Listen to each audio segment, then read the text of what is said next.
நெத்திலி மீன் ஃப்ரை பண்ண போகிறோம். அதுக்கு 1/2 கிலோ நெத்திலி மீனை நல்லா கழுவி வச்சுருக்கேன். தட்டை எடுத்துக்கிடுங்க. இதுக்கு உப்பு போட்டுக்கிடுங்க. 2 ஸ்பூன் மல்லித்தூள், 1/2 ஸ்பூன் மஞ்சத்தூள், 1 ஸ்பூன் மிளகாத்தூள், 1 ஸ்பூன் மிளகுத்தூள், 1 ஸ்பூன் இஞ்சி பூண்டு விழுது, பாதி லெமன் புழிஞ்சிக்கலாம், 1 ஸ்பூன் கார்ன்ஃப்ளவரு, அப்புறமா கொஞ்சமாக தண்ணி போட்டு நல்லா பேஸ்டாட்டம் கரைச்சிக்கிடுங்க.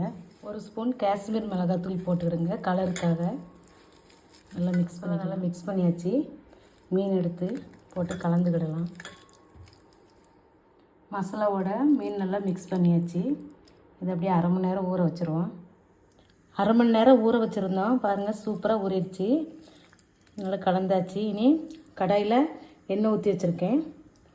ஒன்று ஒன்றா போட்டுக்கிடுங்க. சூப்பராக நம்ம நெத்திலி ஃப்ரை சூப்பராக ரெடி பண்ணியாச்சு. இதை அப்படியே அரிச்சு எடுத்துக்கலாம். சுவையான டேஸ்டான நெத்திலி ஃப்ரை சூப்பராக ரெடி பண்ணியாச்சு. இதே மாதிரி உங்கள் வீட்டில் செஞ்சு பாருங்கள். டக்குன்னு செஞ்சிடலாம். இந்த வீடியோ பிடிச்சிருந்தா லைக் பண்ணுங்கள், ஷேர் பண்ணுங்கள். புஷ்பா குக்ஸ்க்கு சப்ஸ்கிரைப் பண்ணுங்கள். அடுத்த வீடியோவில் பார்க்கலாம்.